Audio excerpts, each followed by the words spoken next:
Taxlavandan inşaat davam edən, eyni zamanda inşaatçı tam yekunlaşmış yeni tikili binadan MTQ müqaviləsi ilə mənzil və ya qeyri-inşaat sahəsi almaq nə dərəcə risklidir, gələcəkdə hansı fəsadlara gətirib çıxarda bilər, məlumatınız yoxdursa, təqdimatı sona qədər izləyə bilərsiniz.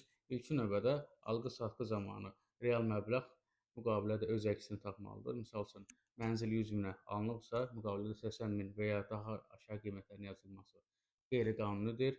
Növbəti addım kimi müqavilənin şərtlərinə diqqət yetirmək lazımdır.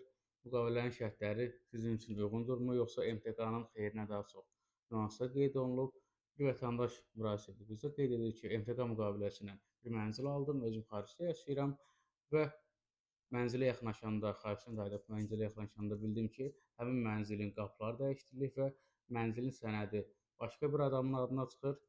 Müraciət elədim, MTQ həmin sənədi dəyişdirdi. Bu kimi qanunsuz hallarla rastlaşmaq istəmirsinizsə, 055 433 4335 nömrəmizlə əlaqə saxlayaraq almaq istədiyiniz mənzilin və ya qeyri-inşaat sahəsinin müqaviləsini vəkil və ya hüquqşünas tərəfindən tam araşdırılmasını təmin edə bilərik.